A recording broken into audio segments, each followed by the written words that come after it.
Hey, Shalom. First, I want to give all praises, glory, and honor to Yahweh, Bashem, Yahweh Shai, Bahashem, Rekah HaKodash, double honor to the apostles, great millstone who rule well, and salutations to the Most High's men in the four corners of the earth, pushing his word, sincerity, and truth. And Shalom to the sisters that support and subscribe wholeheartedly to the message of deliverance and salvation of Yahweh, Bashem, Yahweh Shai. This is your brother Ben Yumyan from GMS Jackson, Mississippi, with an intrinsic topic going into patience. And the reason the Spirit jumped on me to go into patience is because we're in a very heavy prophetic event. You know, when you look at how the prophets of the Most High was set forth to preach and speak on the street corners throughout the four corners of the earth, you know, but primarily beginning with the other apostles out of New York, it's been prophesied that entering a war with Iran was a forerunner into the Charagma, which is also known as La Marca de la Bestia, written in the book of Revelation, the 13th chapter, 14th chapter, and also an entryway into what the world will know to be as World War I. You know, so we're entering into those particular times via these prophetic events that are transpiring. And I bring up patience, you know, because you can't hasten above your maker. You know, you can't instantly go into the mindset, oh man, this it right here, this it. Oh man, we're going home. Now you have to keep your composure and you have to continue to watch. And with that watching, you're downloading all of the events that are transpiring, and you continuously are keeping yourself in preparation in a mature fashion. Because one thing that can happen is that things can heat up so heavily and then appear to cool down, and then now you're disappointed. Or you were so heavy imbalanced in this being it. You know, you're sleeping outside and you're just staying ready to get beamed up to the point to where you fatigue out, and then now you're disgruntled, now you're murmuring, now you're disappointed, you know, but you brought it upon yourself. And that's why you have to practice balance to ensure that you aren't over leveraging yourself in one way or one direction over the other. You know, going into what? Going into those just weights and those just balances. So with everything that's happening right now, it is great. You know, it is great to see how the Most High is placing his spirit upon these rulers of these nations to go after making decisions of peace or war. Meaning what? We're going to be allies, or we're going to be foes. And the love of the world has already waxed cold. You know, we see all the signs of the times and the uproars of the people, you know, and people are living in great fear and uncertainty. And it began with the economy going down. But now on top of the economy going down, now you have people's economical situations being further gripped tighter in a negative fashion, you know. And now people are seeing 20 cents increases in gasoline prices, in which that's going to go up. People are seeing increases in food prices, in which they're going to continue to go up.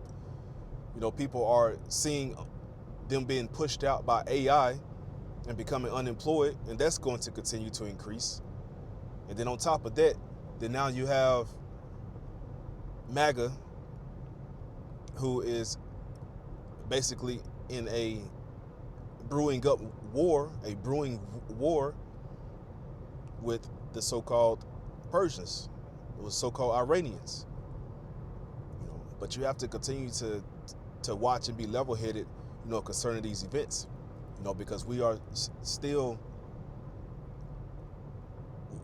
here, and we're still panning out exactly what it is that the Most High has in store for us, you know, because we don't truly know, you know, but we do understand that we have to evaluate everything with the spiritual eye, listen to everything with the spiritual ear, and then digest everything with spiritual understanding. You know, that way you may be to keep your wit about yourself and not be as one that is foolish, but be one that is wise and spiritually wise at that, and not just economically wise, because, you know, some people value their studious mentality and understanding what's going on with the economy or what's going on with these other nations and their laws that they're passing and their ultimate goals and objectives for going after crude oil. No, they're really going after the gold. Oh no, they're really trying to crash the dollar. Oh no, they're trying to implement this. There are many experts who are one-sided, but they don't have true balance. So the spiritual man and the spiritual woman of Yahweh Bashim Yahweh Shai, true balance is a virtue.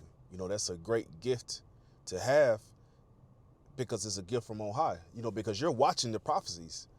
So if you're seeking after understanding how the prophecies are transpiring, you are very, very near or closer to Yahweh Bashim Yahweh Shai than someone else. Why? Because you're desiring the way of the Lord. So he'll show his way unto you. He'll make his way plain unto those that love him. He'll make his way plain unto the hopefully elect out there, to where you understand more and more and more and more of what's going on and how you're able to hide yourself from the evil.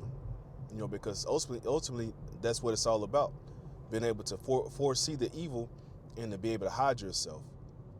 And that's not just literally speaking, but it's going into from a spiritual aspect, knowing that Yahweh Bashim Yahweh Shai is your covering. He is your protection. He is your place to hide from the wind, which is ultimately going to be the nuclear destruction when it happens, because when those missiles hit, the scripture says that the Most High is going to sweep Esau, Edom, sweep the earth with the besom of destruction. So that nuclear wind that comes after those nukes hit their mark, is going to literally do just that. And the Most High is preparing a great house cleaning. But it all starts with everything that we have been seeing right now. And that's why I said to continue to stay patient and balanced, because it can go through a particular period to where it can escalate very, very highly. And then before you know it, you turn the TV on the next day and all these leaders are sitting around at a round table taking selfies together and shaking hands, but once again, the balance tells you what? That though peace and safety, then sudden destruction shall cometh upon them. So the Most High has them in a trick bag no matter what direction that they go, because the Most High ruleth in the kingdom of men. And he hardeneth their hearts. He places hatred in their minds. He places a desire of war in their mind. He places a moment of peace on the earth for whatever particular moment in time that he desire. But the true worshipers out there, the true hopefully elect out there, they understand that if Esau goes left, it's because of the Most High has ordained it. If he goes right, it's because of the Most High ordained it. If he goes forward, it's because of the Most High ordained it. If he goes backwards, it's because of the Most High ordained it. But the ultimate goal is still the ultimate goal, right?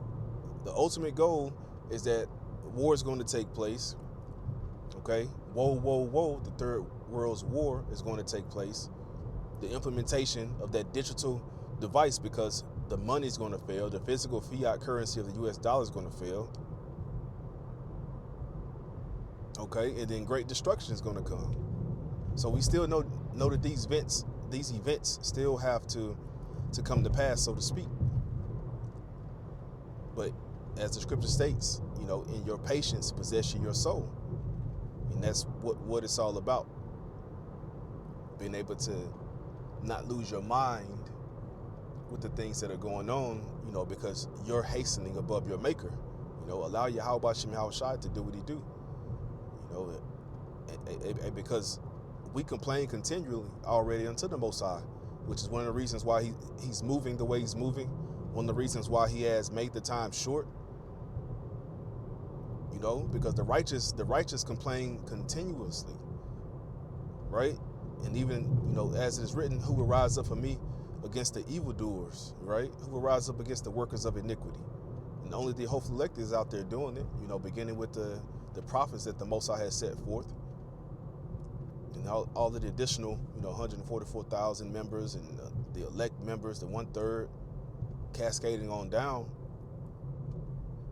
are crying and sighing for all of the abominations that be done in the midst thereof.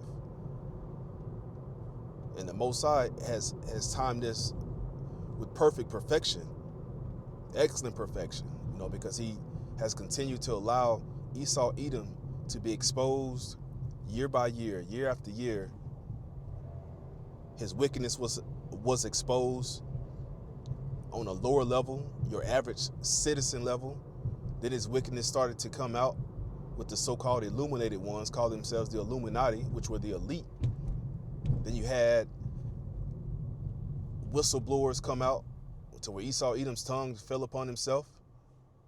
And then now you have the elite of the world who run the world being found out into being cannibalists, lesters, moles, cross-dressers, transmissions, you name it. These people who run this society are the true criminals, the true freaks of the earth. So not only is the Most High exposing them, he's exposing them in the same time he's preparing them for their destruction. In the same time he's preparing them for their destruction, he has already exposed the elites to not be so elite. So when they go into their underground bunkers and when they fly out into space, the Lord's going to be there. The angels are going to be there. The men of the Lord, whom the Most High has given that spiritual power to, are going to be there and going to place them in chains. And they're going to be the first servants with a first-class ticket into hardcore slavery underneath the Israelite man and the Israelite woman. And that's one thing to be patient for, knowing that the Most High is going to do that. So whether things go full speed, pedal to the metal from here on out, we keep our head. If things continue on as they are, they speed up or they slow down, and speed up and slow down, we keep our head. We keep our balance, we keep our patience, and we keep our wisdom about ourselves. So I pray that this was edifying. I want to end up by giving all praises, glory, and honor to Yahweh Hashem Yahweh Shai. Until next time, it's your brother Benyamin. I say shalom.